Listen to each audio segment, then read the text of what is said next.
everyone, welcome back. Betsperts Golf dual show today. Scottish Open, Barbasol Championship. Joined here, as always, by my good friend, Andy Molitor. Andy, sometimes more golf is good. I don't know. What are we doing here?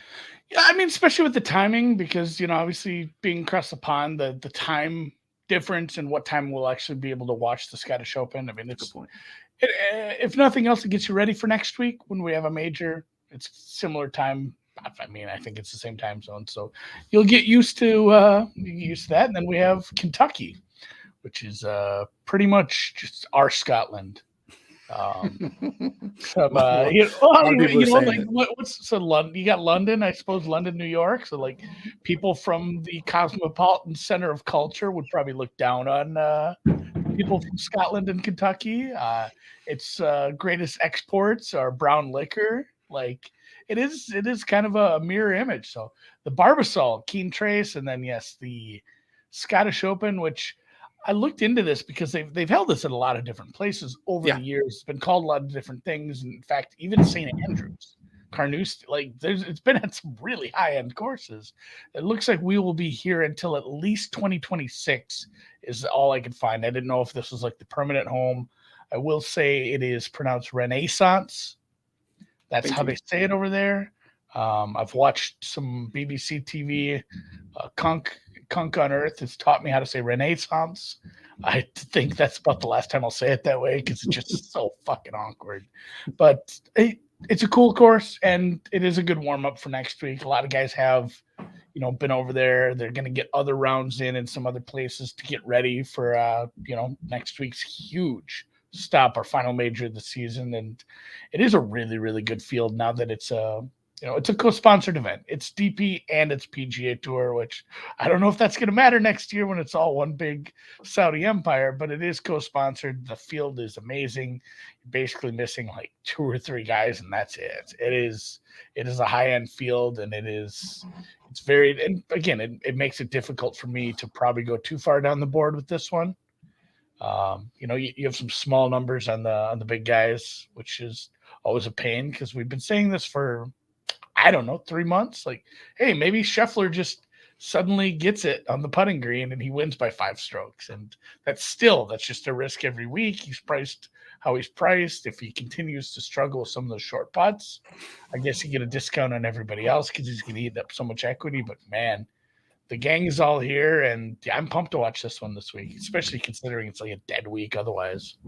And both events are co-sanctioned, which is interesting too, because you have the bottom tier of the DP World Tour coming to, again, where else would you want to come if you were to come stateside? You want to go to Kentucky, kind of just immerse yourself in the culture of it all. So you have a very eclectic board on the bottom end for both events because we primarily are talking about the PGA Tour. We're not getting into the weeds of the DP World Tour. I will obviously, and I'm sure a lot of viewers as well, you turn into, especially on the weekends, put on the Golf Channel on the morning and you're watching final rounds of the DP World Tour.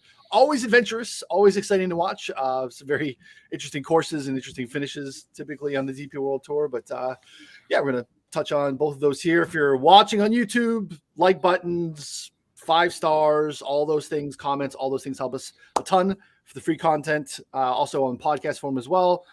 All those things. We appreciate that very much. $19.99 for a monthly sub. We're coming up to the end of the year. Again, you can get access to all the content, all the picks. We're going to talk about some prices today that just aren't available anymore. And they were available to our subscribers because I know my process. I like the bets. I put it into my bet slip. I type it up. I send it to our subscribers and I hit submit. Those are available lines for our subs. They might not be available for you here as you listen. So $19.99 gets you access to all the content, all the picks and all that stuff over at betspertsgolf.com. So we'll do primary Scottish coverage here and then we'll work on the Barbasol. I know Andy's excited for the Barbasol. I made one bet there, but I could be convinced to talk about some others. But again, most of the guys that we're familiar with are in Scotland at the Renaissance Club. Top 75 available for each of the tours is kind of how they divvy this up. Yep. So there's obviously elect not to go. We don't have John Rahm here, for instance. Some guys just decide, hey, I'm going to Cam Young. I'm going to use the John Deere to get tidied up.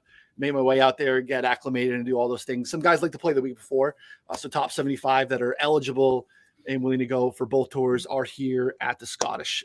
As you mentioned, it's coastal. It is definitely link style course, but it's a little bit more of a hybrid. And Ron does a good job at breaking that down in his preview.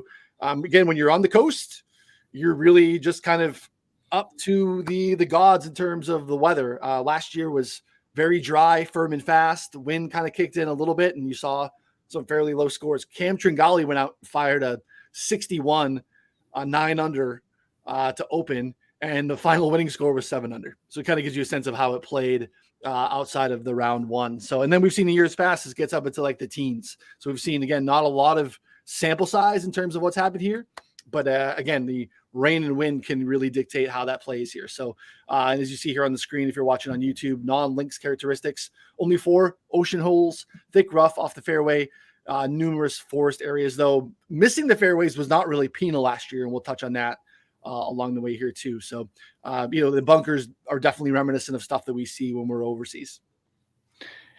Yeah, for sure. And like you said, it's not a true links course, but I don't know if you could like end up in Scotland or Ireland and not say like, oh, it's got characteristics of a links course. It's links. People have used the word linksy, which is not a word, or links-ish, also not a word, but I get it. And you do have, I mean, it's coastal. The wind is, I think that's the most important part about links golf, other than dead fairway grass and long straight shots into these greens on a long ass course, is the fact that the weather can play into it. We don't really have a good grip on the weather ever. It looks wet this week. It does look a little wet, and then going forward, if the wind does kick up over the weekend, like you said, we could have some pretty high scoring conditions. It turns it into a much tougher golf course because there's not a ton of windbreak anywhere else especially on the coastal holes. So I'm kind of looking forward to that because we've had 3 straight weeks of birdie fest. I never complain about it. I say I don't mind those. I like variety is the spice of life, but 3 straight weeks of that, and we're probably going to have a 4th down in Kentucky. That course is not terribly difficult, even with a lesser field either. So I'll get my share of birdies. I would like to see some guys struggle and hit some hilarious shots out of pot bunkers this weekend in Scotland. Yeah, I think we'll get that. The weather again, and that's kind of what I think is reflected, at least for me and my betting card. I think for you as well, is that because there is a little bit more unknown. I think maybe this is a better spot to save some stuff if you're looking to get down live, because once we get a feel for how the course is playing, what it seems to be doing, because again, we have a small sample and it's played a variety of ways, get a sense of like if there are weather wave advantages as we get closer to that tee time on Thursday morning. So kind of waiting there a little bit in terms of attacking, especially the top of the board. But yeah, maybe some live ads depending on some of those things in tournament too, where we could have some really clear wave advantages. There's just more variance in a high variance sport this week. So I think approaching it, maybe a little bit of caution heading in, I think is probably the right way to go. And again, you're going to play different as of now. Like we didn't have a lot of rain last year. It was firm and fast and really dried out. You get this fescue plays and rolls hard. That's why the scores were probably what they were last year. Now it looks like rain. So we're going to probably play a little bit softer. Get to be seen in terms of how that impacts, a place where driving distance you'd hear. If you look at like last year's content out there in the space heading into the year before the tournament started, a lot of distance talk, distance, massive advantage. You look at how the scoreboard played out, like who won and who those guys are. It didn't really matter. So obviously I think distance is always an edge. I just wouldn't overweigh it. I'll highlight that. And with a particular guy here that I'm betting this week that just probably had an advantage hitting it far, but he did not need to hit fairways to compete here. So definitely an interesting layout. Yeah, and a lot of overlap this week. My process is always later because I'm just lazier with it, and I'm dealing with football stuff. I had to do some previews yesterday, but I don't really look at golf on Sunday nights. I should. I really, really should. And so once I don't, I avoid the Discord, at least the picks channel. I don't like to know what other guys are on. I don't want it skewing my stuff. I'll run my numbers. I'll put my models together. I'll rerun things for the week, and then I'll look. And right off the bat, I ended up like with the same picks as you. 3 out of my 4 are doubled up. So I didn't like Dan. Don't even make graphics for these. I'll just talk while we talk about with Noonan. So just lead off with our guy, and this is a theme for the year. And I'm not 100% sure how they got mixed together, but I kind of want to throw Ricky in with this mix. It's like, well, yeah, let's talk top of the board because Ricky Rose. Yeah, We're kind of like, man, is it done for these guys? And now all 3 have wins this year. But yeah, start at the top of the board before we get down to some of the. Well, and Ricky, I guess, top of the board. He's not that far down. He's like 5th favorite in some places, which is crazy. Basically, Ricky. Let me see where we're at Ricky wise. Which is like we're paying in a loaded field 16. There's still a 20 on DraftKings. Looks like you can get a 21 on Chris. We're not far off of what we were paying for Ricky in Detroit. And again, like his numbers for Open next week collapsed, and he came second last time we were here in 2014. So you'll have that narrative a little bit next week. But yeah, Ricky is one of the names that are sub 20. Scotty at the top, Rory again. People like Rory when we're overseas. Patrick Cantley, and then some of these guys that are really short. Hatton. Very short, down to basically 18 across the board. Xander, your defending champ, 14s basically for Xander. Vic is also here at 18, and then Tommy Fleetwood also right at 20. We also have Spieth there, right hovering around 20 as well, depending on the book, maybe a little bit higher. That's your top of the board, I would say. A little bit of a teardrop, not a lot of 30s out there. Some of the stuff that opened Monday a little bit higher has been kind of shoved into the 30 range, but that's a 7-man, 8-man tier, basically around 25 and shorter. Is there anyone that really caught your eye that you gave consideration to here before going down the board? No, it's weird how like the 30 range just doesn't exist. And some places, like Wyndham Clark has been pushed down into that range, or you've seen a few where maybe like Fitzpatrick's pushed up into it. But yeah. From the 30s don't exist. There's a really hard chunk from like 16 to 25 to 1. And I mean, if I was going to bet someone in that range, I don't know, maybe a slightly better number on Spieth, but not super in love with any of those numbers. Like I said, it's a really loaded field. I don't want to be betting a bunch of long shots here, but I kind of want to be in that 40 to 50 range this week, it feels like. Yeah, I like Vic. Maybe it's like I like Vic next week. And maybe I don't want him to do it this week for some. The mental gymnastics around those types of things are crazy, but it's real cognitive dissonance that happens there. But like, I want Vic to do well next week. I'm probably going to back him if I get a good number there. So maybe I'm hoping he goes out and misses the cut this week, and I can get 20 and change on Vic at the Open Championship. But yeah, seeing some of these guys, like I get why we would see some of the Englishmen, some of the Euros a little bit shorter. That didn't play itself out throughout the board, but it did with Hatton and Fleetwood, which is very interesting. And I was looking into this, like again, like they're playing good golf. You can make a case that Hatton is playing as well as anyone this year, especially for a guy that has not won. Tommy has been in the mix, but those guys at 20 is really tough. Like Fleetwood has 1 win in the past 4 years. It was a swing season win in November. Hatton's won once in the past 64 starts in, again, Abu Dhabi in January of 2021. These guys at 20, that's just really hard. And I get why they're popular. Finishing position bets, sure, but that's just a hard outright number for me to get to, even though I really kind of just like them. They're going to pop in modeling. They've been playing good golf, but that's steep for an outright price. Yeah, that's kind of where I'm at too with a lot of those guys. Like, yeah, I'd love to, but I can see paths to victory for all of them, but just everything in betting needs to be price based, really. Yeah. And a lot of this is probably just a little too low for some of these guys. Like you said, it would probably be Spieth, and that number needs to be a little longer. I'm trying to find what my best Spieth number is. Probably 25. Yeah. Like maybe, but other than that, no. I don't want Rory at 6. I don't know how focused he is on this compared to just having a nice finish, looking good on this, and getting ready for, honestly, his best chance to probably win it. Not even a major, to win an event on tour this year. So he hasn't actually won on the PGA Tour. He does have that 1 win over Patrick Reed over in. Yeah. I mean, that was a DP event, I believe, even though It was. Saudi Arabia is not in Europe, but that's how the European Tour looked. So it does have a win. If he wins, yeah, he wins. But Scotty and Rory at like 6 or 7-1 is a kind of a tough hang. And like you said, I like Vic too, but I'm in that same boat. I'd like to bet him next week a little more. Yeah, I think his number is probably one of the more fair of the group. Fitzpatrick's another guy that I thought coming in would maybe make the card, but I just can't get there on with some 20s at open. Looks like we've ballooned out a little bit, 25.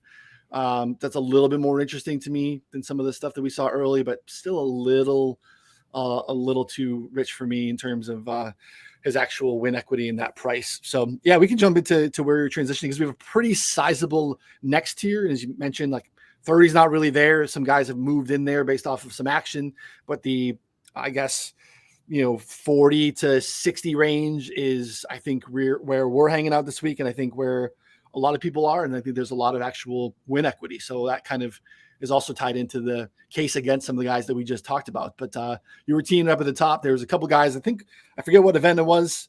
I reluctantly brought them up as we were closing the show, I think, as like positional bets, because like, what do we do with Justin Rose and a Jason Day who don't seem to be who they were in the past, but maybe are trending in the right direction? And these guys have been playing really good golf. And as you mentioned, they all got wins. Ricky was so far out of it that he wasn't even in that conversation because we hadn't seen anything resembling a turnaround Ricky-wise. But Justin Rose we had, and Justin Rose won early in the season. We are on him this week at his current number. I got a 50 on Rose.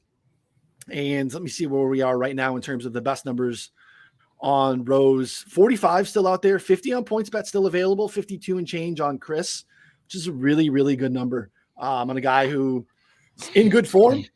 Should have won last time out, British Masters T4. Just kind of made a mess of some around the green stuff. Otherwise, he wins there. He's got 4 T12s or better in his past 5 starts. Ran my model here on the site at betspertsgolf.com this week. He was 5th. It popped in basically everything that matters: long-term form, short-term form on approach. Those are really good. We can let you manipulate around the green proximity along with approach proximity. It's something you can't do at other places. He's popping there as well. Around the green is going to matter here this week. So again, there's a Euro guy that can play standard link style golf. If things get wonky here weather-wise, the wind kicks up, it's going to play firm and fast, and you need to run it out there. He plays most of his stuff nowadays in America, but this guy grew up, playing a lot of golf and still plays a decent amount there on the Euro side. So I like him regardless of what we have in terms of the weather. Yeah, I think some of these guys get a little forgotten where like Justin Rose he's a tour player now. It's like Rory, like, yeah, he goes and plays some European stuff, but he's a tour player because that's where the money is. And yeah, you're good enough. Like, there's some of these guys who they start their year and then they kind of pop over towards the end of January. They don't want to fly from, freaking Belfast to Honolulu, I guess, which I get jokes on them. Honolulu is very nice, but yeah, Justin Rose hasn't really played since the US Open. I don't know if it just kind of gets forgotten, but it's not like the field was great for the British. Was it the British Masters? And yeah, like he still went out there and played really good golf. I can't get away from when I'm running just a long-term / short-term model, kind of doing a blended form model. And then, the course fit stuff is obviously very good. I'm not super worried about the around the green stuff at all because I think really if you're missing these greens, you're probably gonna have bigger problems anyway. You should be able to hit these greens, especially with the rest of his skill set. And yeah, he just has a nice fit, and he's a European that's played on the style course plenty. I'm not worried about him in bad weather as well. So 55 at Chris I had. Nice. That's a lovely number. Yeah, this around the green proximity is something that we let you model. You look at the past 36 rounds, he is 3rd in the field. So just kind of a one-off in terms of what he did at the British Masters, kicking it around a little bit. And again, like around the green from a stroke gain standpoint, it's definitely competitively with putting being very noisy. And we touched on it last week because not every course is the same in terms of what around the green presents. You can have these, thick, aprons around the green, or you can have these shaved runoffs. It's very hard to get a sense of what that looks like. So the proximity, I think, works. And we actually allow you to dictate that too. You can look at, those things from the rough, from shaved runoffs too, in our modeling, but just using around the green proximity instead of scrambling or strokes gain around the green, I thought was interesting. And yeah, he actually pops. It's a benefit for him. So yeah, I love anything north of 50 that's still out there on Rose, without a doubt. Yeah, for sure. Our next guy is the same too, which is like egregious. I'll let you start with him. Yeah, and we hit this at the U.S. Open, which was nice. It was awesome to see him win. It was awesome to make some paper on him, and it was I guess a little bit nerve-wracking towards the end there because of who was chasing him and what we were watching. But man, still a little bit of a, I don't know, disrespectful price to the market. Like it's not one of those weird ones like, oh, Danny Willett won the Masters and like that's great. And he shouldn't have because somebody else handed him the jacket essentially, which someone does hand you the jacket, and it was him. But I mean, it wasn't like some surprise, I guess. Maybe a little bit from the pricing, but it wasn't a surprise that he played well there. And it wasn't a surprise he's been playing well for the last few months. And he's another one, too, that's like 40, 50 or higher at a few places. And his short game is really good. He has, a little bit of – it's not – I don't know if I put him in like bomber, but he's definitely above average distance. His distance is good. He played well here in the past. He's played well in this style of course. And like just if he's going to bomb it and it's going to work, his approach game is just fucking fire. Like, and you saw that not only his approach game, but short approach stuff, his wedge game is witchcraft at this point. Some of the stuff he was doing when he was missing, at LACC was just silly. Like, oh, well, that's a problem. No, it's not.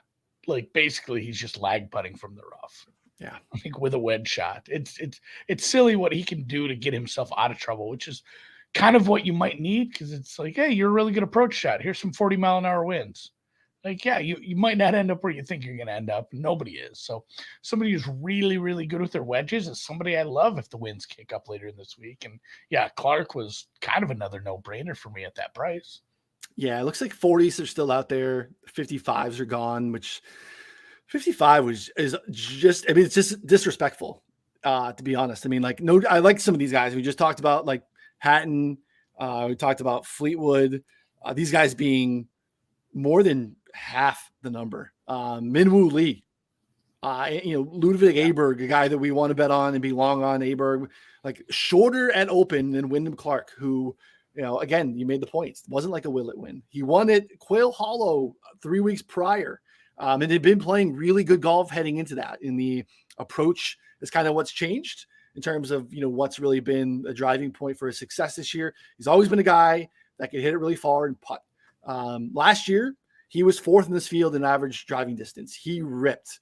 And it didn't matter. He only hit 20 of 52 fairways, 38% driving accuracy for the week, and finished T16 because it just doesn't really matter here. You can go ahead and pounds away if you are going to be able to hit it that far. So yeah, he averaged 310 and change off the tee last year at the spot. And as you mentioned, like you miss the greens, happen to miss the greens. You need to chip and get yourself around the green here. He's fantastic at it. An above average putter, really one of the best in the field, depending on what your sample size of data is. And 55 is just still too long. 40, in my opinion, which is live for you now watching or listening, is just still too long for this guy who really should be significantly shorter.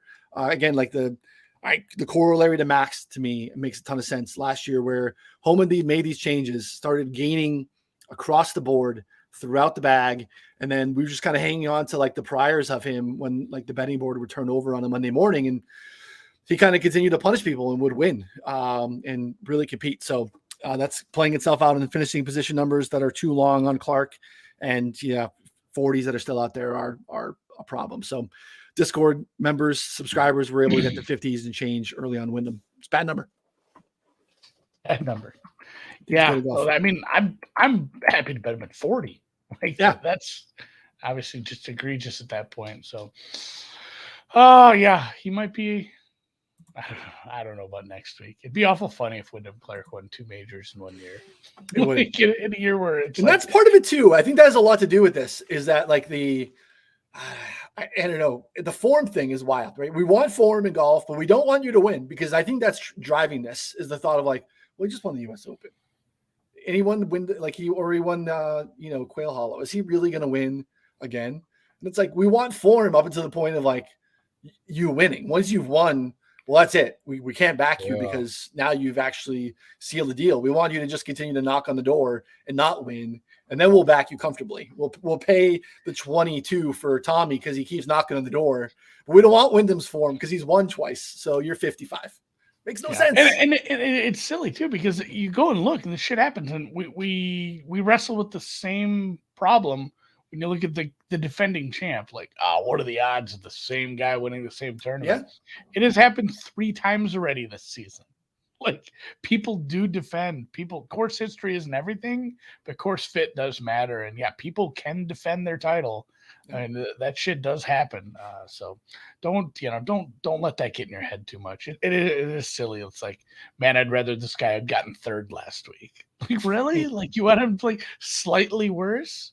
I guess. I mean, you would have got a slightly better number, I suppose. That's the only argument for that. But don't use that in your, like, I'm not going to back this guy because of that. So, yeah, that's where I'm at on that. And then somebody else who I found at 60 this morning, and a guy I back quite a bit. Just another one where it's like, hey, this guy is kind of in my top 15 for total as far as just like form. He's been really, really good putting.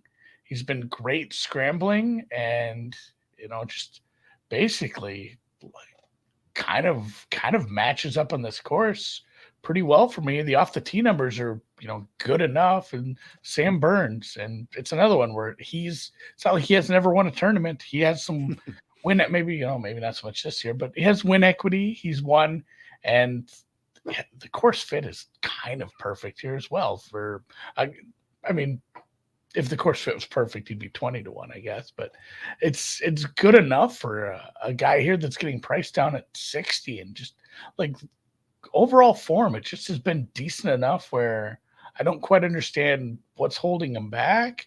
I know there's some missed cuts. He wasn't great in Canada, but it's kind of been at some of the tougher courses. I don't consider this a super tough course unless we start getting the wind.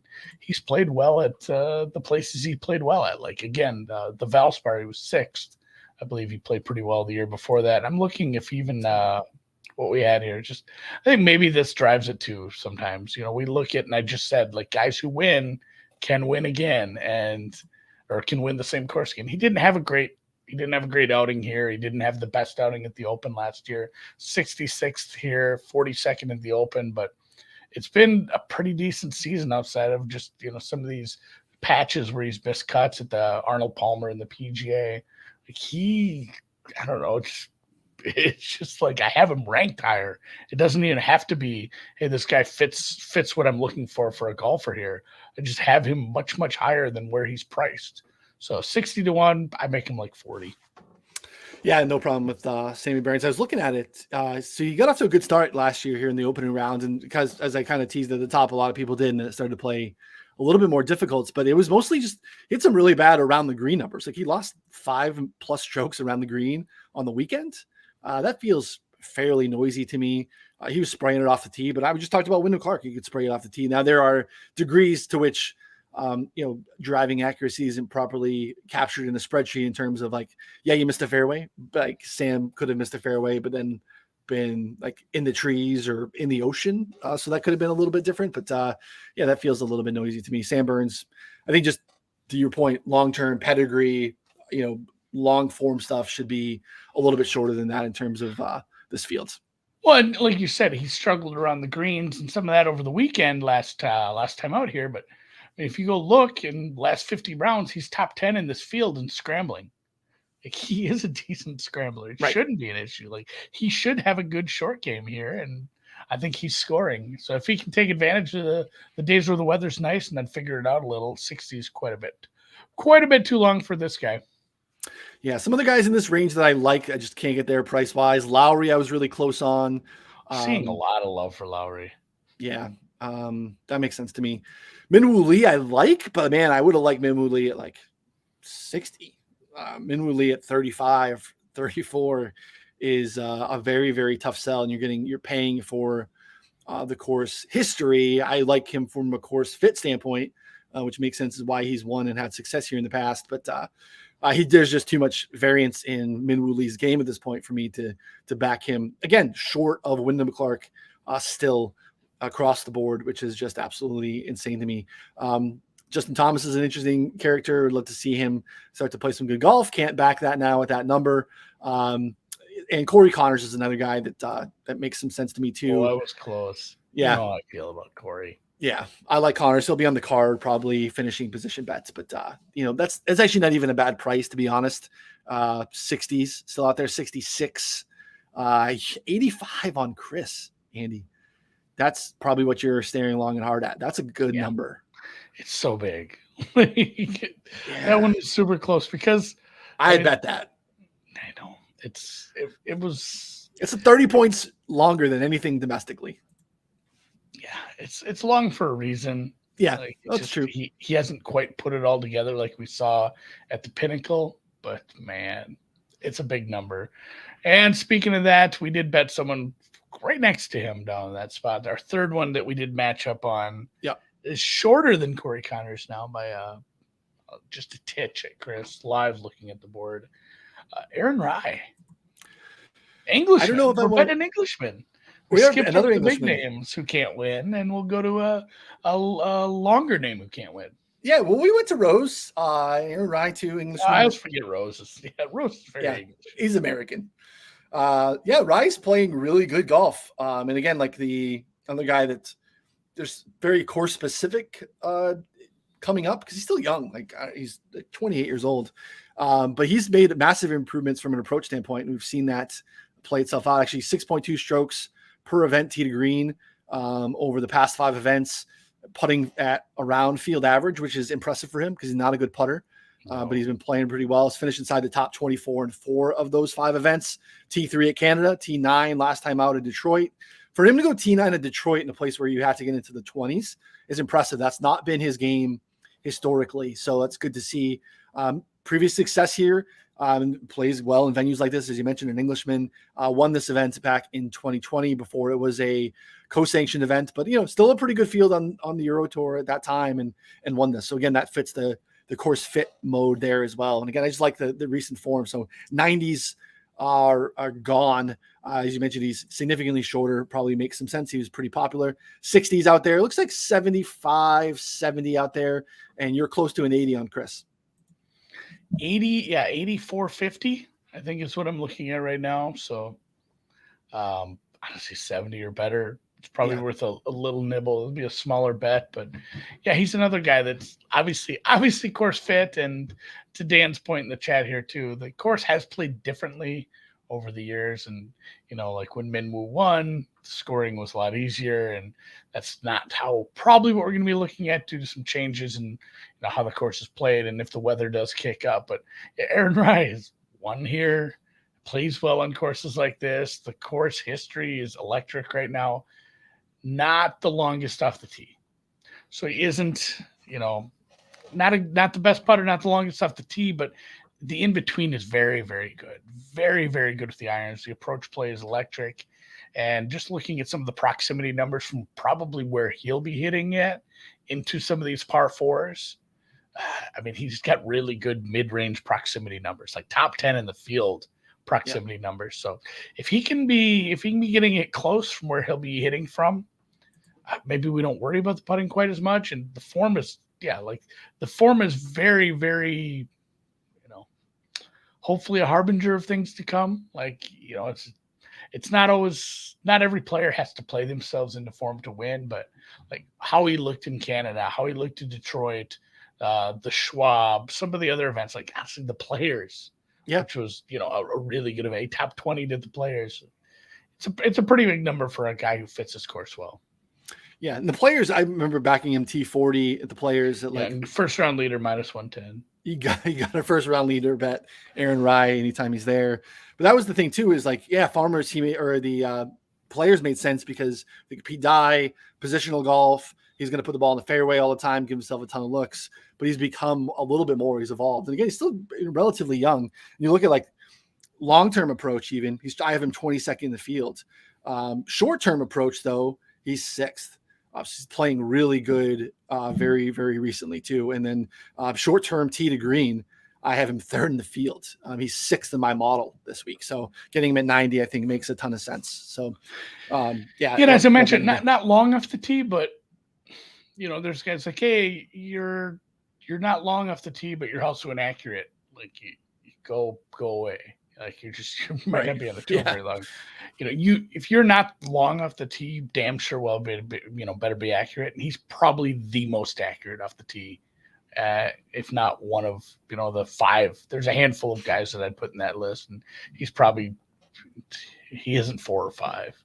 Yeah. He's right up there. So the accuracy matters a lot. He'll be hitting some longer iron shots, but it'll be from the short stuff. I think he'll be fine. And if that proximity plays in like it has been, his form kicks in, he's a guy who's in the mix. I'm sure you'll have him in a positional bet as well. Yeah, without a doubt. You're going to get plus money there. Looking at the triplets as well from a positional bet standpoint, Austin Eckroat, Eric Cole, and Alex Smalley will probably find their way to the card. I was disappointed. Yeah, Cole's my favorite of the 3 in that one. Okay. Yeah. Like them all. I think Smalley got smashed. There were some big numbers first thing to win, and now he's 60 in some spots, which is wild. I see you got 100 at Chris available, but Smalley played small, unfortunately, in the back at 9 on Sunday at the John Deere. He couldn't get home for us. But yeah, we didn't really talk about you and I had Smalley and Schenk competing, but it was one of those where it's not like it wasn't like Ricky's win where it's like, man, I really feel good about this. You look at the leaderboard, it's like there's like 40 guys within like 5 shots. Yeah, that was crazy. And there's there's 63s out there. Like I have one. I have Adam Schenk. I'm not gonna get super excited. And yeah, he luckily for me, I didn't even have to get super invested. Schenk played terrible in the front half. And then I, backdoor to top 5 by going like with a back. I think he had like a 30, and then Sepp Straka probably should have a couple more wins. I think he's actually lost 2 playoffs now. Well, yeah, he almost knocked out Will last year at the St. Jude for us. Will finally, Zalatoris finally got home for us, but yeah, Sepp made us sweat quite a bit. Yeah, but shout out to producer Dan who grabs him live heading into the 4th round, and I believe 60, based off of some of the charting that our guy PGA Splits did. Dan got his ticket home. If we weren't going to be able to close with one of our guys, we want our guy Dan to make some cash too. So it was good. But yeah, Sepp went absolutely nuclear on the front, which was playing significantly harder than the back was. So that was a sight to see. Doug Gim, also interesting finishing position bet. Been playing again. Like I bring him up every week, and he's T40 pretty consistently. Long-term stuff, he's not going to be popping for anyone too. And again, friend of the show, Gary Woodland, also will probably make the card from finishing position bets. But I will not put him on the outright card since he's Gary Woodland and can't putt. Yeah.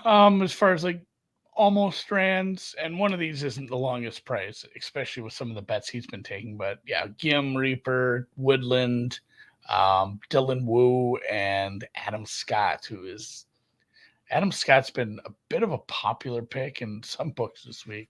He's been bet down at a few places as well. Yeah, Scott getting some action. 64 at Chris right now. So not a super long shot, but I do like him maybe as a top 20 pick. And that 64 is better than anything on the domestic side. So, yeah, that makes some sense. Brian Harmon, I got to dig into a little bit. The short-term form has been really good.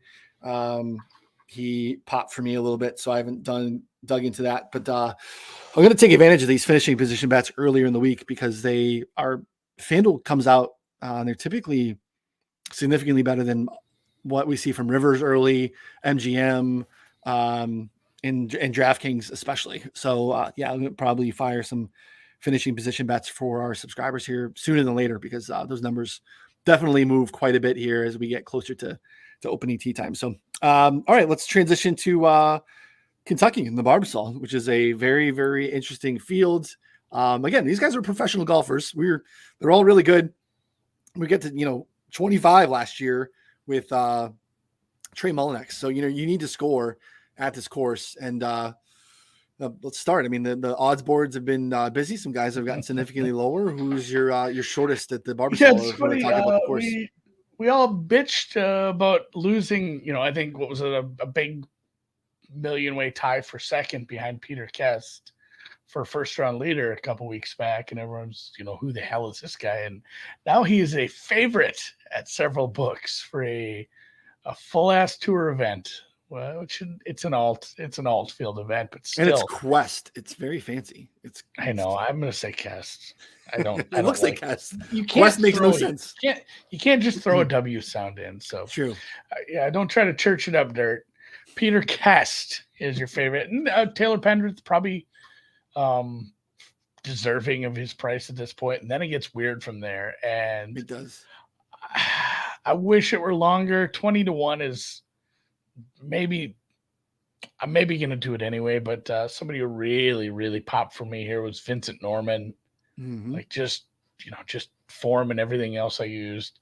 I built out a kind of a split form model. It's tricky with some of these European guys with the numbers I have, but I mean, just like Vincent Norman's playing well enough, and some of the scoring metrics I used. I looked at some of the par 5 scoring, like birdie or better rates, just like, all the things I would use on like a Detroit or some of these events we've had the last few weeks that are going to end up 25 under, because this course should be playing pretty easy, even for some of the lower end golfers on tour. And like Vincent Norman popped pretty hard. And then I'm like, man, it's going to be like 35-1, maybe longer because it's Vincent Norman. And I go look, it's like, oh, he's second favorite. That fucking sucks.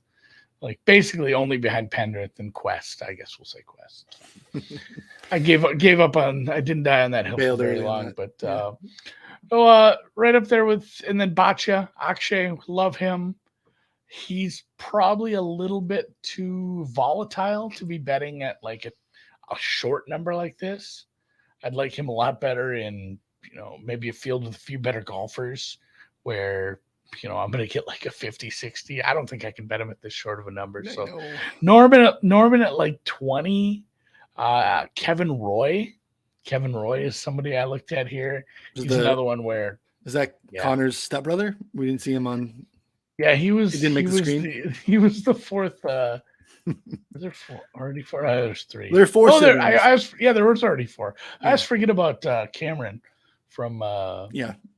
Ferris Bueller. But no, another one too. It's like I got to see him a little at John Deere. Hasn't had the greatest form, but when you go look at some of the results from last year against easier fields, like this guy can kind of ball, and he hasn't been on tour that long. But yeah, Kevin Roy, kind of a bomber. He hits it. He's going to hit it like north of 310, 315, something like that. Greens and regulation numbers over a short sample is pretty decent. We'll see how the putter looks, but I mean, for now, it's like I kind of want some bombers who can score here. So he's a big price. He's like 90-1 at some places. So Kevin Roy and Vincent Norman I can get 100-1 on Kevin Roy. I didn't want to do anybody short, but I probably still will have the Vincent Norman 20-1 price, and then it's going to be all bombs from there. So Kevin Roy made the car right off the bat, and then we'll probably pick a few other ones that look good. Maybe another Satoshi Kodaira bet. Yeah. Got in the mix a little bit for you last weekend. He got in the mix. He got a little in the mix. He didn't top 40 for me, but God, who was the other one? There was one bigger number here too. Some of these guys just straight up haven't heard of. I won't fall for the Cam Percy trap. I mentioned that to somebody who put him in some DFS lineups. I'm like, I usually just go look at his picture and to remind myself that he's like super, super old. So I will stay away from him. Chad Ramey is short. Can't probably get involved there. And then a bunch of these guys who, play traditionally mostly on the European tour that I don't have the best stats for were high. And I got to start, my afternoon is probably digging into a lot of those where it's like, man, am I really going to be betting? Am I really going to be betting in some of these guys? Scott Piercy and Cameron Percy every week, you guys. Stop showing up. I just don't want to bet on these people. Grayson Murray played really good golf last week. That's a hard one to stomach and click on. See him playing well. It looks like he's lost a little bit of weight too. So good for Grayson Murray, 40s or 50s out there. Just running some very short-term form type stuff. Troy Merritt makes a lot of sense. Yeah. Lucas Glover makes a lot of sense. I think those are plays from our guy Pat James in the Discord. I think he went there. Those guys have been playing pretty well. And you look at what worked last year, it's really tricky. Like, so Mullinex won, and Mullinex definitely brings in mentally a golfer archetype that you think in terms of distance. He's a lot of the other guys though that finished in the top 10. Like he held off Kevin Streelman, who was 283 driving distance average, like significantly further down, below average. But he again was in the fairway all day versus Mullinex, who you try to hit it a mile and hit 57% of his fairways. Now, approach works. Most of the guys towards the top did gain off the tee, so that's a combination of either here accuracy or distance. So it's a little tricky. There's really not like a real clear bomber path, because look at it was Streelman, Hubbard, Vince Whaley. These guys are all top 5. They're all 290 and shorter in terms of off the tee. So that's not necessarily a bomber's paradise, even though a bomber won last week. So there's not really I think just grabbing short-term form combination with maybe some long-term form is probably the best way to go here versus any type of actual course fit. You got to get hot with the putter and hopefully be playing some good golf. So that's why Merritt and Glover make sense. That's also why our guy Questlove makes sense, because I bet him at 40 early.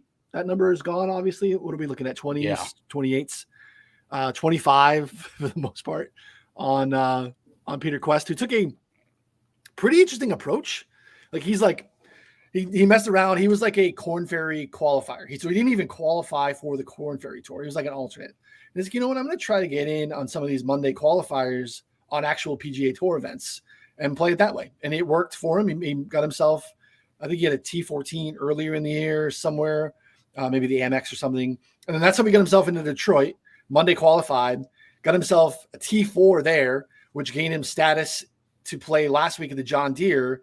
And then all he needed to do was basically make the cut, and then he would have temporary. He needed like a T73. Yeah. To like get his status. And he was one of the dudes in the mix on Sunday, as we talked about there being 15 guys. He was in there again. So interesting story, betting on himself, playing really good. So Peter Quest at 40 was the way I went. He's also the love child of Will Zalatoris. Oh, producer Dan, absolutely coming through. If Owen Wilson and Will Zalatoris had a baby, it would be Peter Quest, without a doubt. Wow. Yeah. So you're just quoting Owen Wilson there. Yeah. What? No, his PGA pick, like his picture doesn't do him much credit. His hair behind him looks so gross. Yeah. Like they need a new headshot. The Wisconsin waterfall, I believe they call that. Yeah, his headshot needs to be updated. But yeah, I don't know. Like it's such a small sample, but he's playing pretty good golf. I don't know what you're gonna do with him here. So I don't think 40 to 1. Yeah, I don't think now that he's sub 20, I want no part of that. But yeah, sure. Good bet by you. Greg, you said Grayson Murray is over 40. I might be looking at that. Smotherman 70.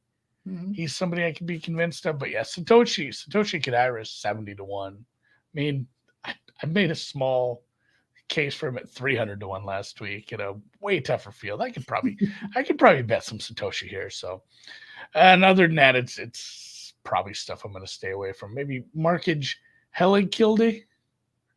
70 to 1. He's one of the ones. He's one of the names. It's like I should dig into this guy, and I will eventually. Just not this afternoon yet. Well, he has not been playing well. He is someone you probably want to stay away from. It looks like Nice. He's not. It doesn't seem to be a lot of red on the card. Losing an approach pretty frequently, like probably like 12 of the last 15 events he's lost on approach. He's about to fix it. Has not gained strokes putting in any of his last 8 events. The event prior, no strokes gained data, he did come in second in the Korean Championship. Also presented by Genesis. So is there a corollary with sponsorships? Because if there is, then you want to maybe take a look at him. I really didn't even know that was a car company until like a year ago. And how can you sponsor 2 events? Yeah, well, they sponsored something else, and I'm just like, what is this? I don't think I've ever seen one on the road. Like, Yeah, you who don't see a lot buys of them. these? They're nice. Yeah, it looks like a nice enough car, but it's like, what the fuck is a Genesis? Yeah, I they mean, it got to be a sponsor nice Riv. car because the Honda is no longer sponsoring a tournament, so it's just I guess Genesis and BMW at this point. Mercedes does some sponsorship as well, so yeah, they're only courtesy cars for pro golfers. I've never seen one. I see more Maseratis on the road than I've seen Genesis because I've just never ever in my life. But I have seen Barbasol. I'm more of a gel foam, and obviously I don't shave that much anyway, so not a big use for me. If you have some Barbasol tips, drop them in the chat, drop them in the comments of the YouTube. If you're in the Discord, drop them in there. I'm gonna dig. I kind of have my card. I have my card. I have to look into matchups, obviously, but I have my card for Scotland. It's set. So it is Burns, it is Clark, it is Rose, it is who's our long shot? Aaron Rye. I have those 4 guys. It's set in stone. I'm not going past that. So the rest of probably the rest of the week before those tournaments start, I'm just gonna be digging into figuring out if there's some long shots. Some of these younger guys too, like another one, Trevor Cohn. Numbers aren't good, but not a guy who has a ton of starts on tour. Somebody else I might dig into. Jesus, driving accuracy is not great. It's another one where it's like, oh, you can hit it a country mile, and you had some decent finishes on like the Corn Ferry. Like I probably get down with you at a shitty event like this. Miss the cut at the John Deere. That's not heartening.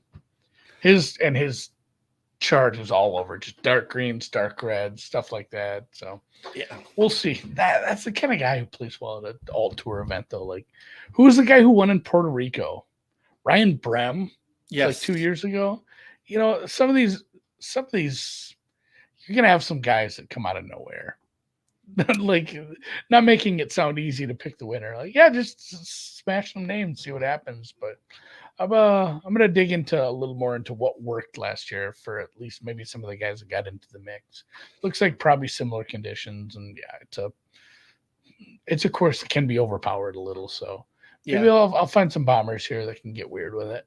Carl Yuan, our guy we bet early in the year, he did miss the cut at the John Deere, but he also of late has a couple of T20s, I believe, in Canada and Detroit, if I'm not mistaken. Let me pull that up and verify. Yeah, T14 at the Rocket Mortgage, T18 at the RBC Canadian Open. Again, just he misses the cut. It's basically he goes every other event. Makes the weekend in Mexico, misses the cut at the Byron Nelson. T18 in Canada, misses the cut at the Travelers. T12 at Rockage, misses the cut at the John Deere. So he is due to T20 here at the Barbasol. He's down to like 40, 50 to 1 at most places too. Yeah. Also, not everyone's going to list him as Carl. He's another one with like Tom Kim, who some places it's Tom Kim, some names it's Ju Young Kim. He's his real name is Yichun, Y-E-C-H-U. And so Carl Yichun Yuan, I could get 40 in it, Chris. Maybe he's making the card. So how do you go, Carl? Where's Carl come from? I want to know the origin story of Carl. Yeah, we know where the Thomas Train thing comes from. Right. Like Carl's like, it sounds like a cool name. I'm gonna have to look this up now. We got a minute. You remember Johan Santana? Oh yeah. He was a very good pitcher. He actually won the pitching Triple Crown one year. Unbelievable back in the day. Unbelievable. Do you remember Irvin Santana? Yeah. So Irvin Santana, I think he has a no-hitter. Yeah, he did. He threw a no-hitter in 2011. His name is Johan. His name is Johan Santana. And when he was coming up in the minors, the Johan Santana of Twins and Mets fame was just raking, putting up obscene numbers. I think he threw a no-hitter as well. Oh, yeah. And he didn't want to have the same name. That's so he changed his name, and there's like an interview asking him why, and he has no reason. He's just like, I thought Irvin was a cool name. And if you can pick your own name, you can pick whatever you want. It doesn't have like family meaning or anything. He just literally picked a name he thought was cool. That's why we have Irvin Santana. Well, he was an Angel. He was in LA with Irvin Magic Johnson. So maybe maybe that's it. But you didn't want to go by Magic Santana. He also pitched for the Twins. I remember him being here for a couple of years. Yeah. Interesting. Yeah, Johan was Johan and you had a couple of years of Johan and Liriano together. That was oh God. Oof. I know. I just sidebar. I dropped my daughter off at a volleyball camp at South Dakota State. Oh, you're solo this week, aren't you? Yeah, no kids this week. So I dropped her off. We dropped her off at the dorms. I looked over at the dorms where I stayed as a freshman, and I said, there was a commons area in between these two dorms that had like a food service area and like a big commons room with TVs and shit. And they had the biggest TV ever in like 2002, which was, it was probably like a 50-inch, whatever. Mm-hmm. Pretty pumped about that. And I said, the last time the Twins won a playoff game, that's where I watched it. Because it's been like 18 years, man. Wow. It's been a very, very long time. So that's where I'm at with my baseball fandom. But I will enjoy the All-Star game tonight. I enjoyed the Derby, went 1-0 on the actual good bets. A lot of the long shot shit didn't get there, which is it's fun to place those. And it was fun watching a kid get schmucked in the head. We just knew that was going to happen one of these years. Hopefully he's okay, but for sure. Hopefully it's just put college kids out there, guys. Yeah, right? So I don't have to feel bad about this. At least high school age kids, it was tough. Yeah, my baseball fan, and baseball, it's how I got started in the industry doing content. Like I love baseball. I love the statistical analysis of baseball. It was probably one of the first sports that had really good advanced data where you felt like, hey, you're playing fantasy games or making bets. Like there's an edge to be had on some stuff that's beyond the back of the baseball card. And as a Red Sox fan, it was a great run for a very long time. It was a team I definitely cared about the most forever. And then you can't keep your own guys. You're the Red Sox. You can't sign Mookie Betts. Like we can't, like, what are we doing? It was just really hard for me to care about that team for 162 games when it was very evident that the ownership group just didn't care about the fandom anymore. They knew the gates that Fenway's going to fill out no matter what. And it's like, dude, we cannot keep our own guys in-house. Like, who are we? Are we the Twins? Carl Yuan's nickname leads to Noonan bitching about the Red Sox ownership. That's where we're at. So that's where we're at. So we'll bid you adieu. Yeah, if you want to play and build your own model on the site or check out our expert models, $20 a month, betspurtsgolf.com, betspurtsgolf on Twitter, betspurtsgolf on Threads, maybe. I don't know. I don't think we said that. I went on Threads and I haven't opened that app since. Yeah, it's not good. I posted one. I probably have. I should go see if I have some more followers on Threads now. Threads is dead. I think nobody wants that. It's like, why would I do the same thing twice? It feels like double the work. Like, this sucks. So yeah, we need Twitter to actually die. Influencer, I guess you have to, but not for me, guys. So check us out on Twitter. Check us out at the site. Free previews up, some good reading up there, and obviously get in the Discord and ask all the questions you want. We have a members only little chat where we get on the horn tomorrow afternoon on Wednesdays and just let people pepper us with questions and discussions about the upcoming tournaments in this case. So if you are in the members only Discord, we do that at 4:30 Eastern every Wednesday. Yep. And reviews, all that stuff here, 5 stars, thumbs up, all that goes a long way in helping us quite a bit too. So we appreciate it as always. Yep. Check you guys next week. Thanks, everyone.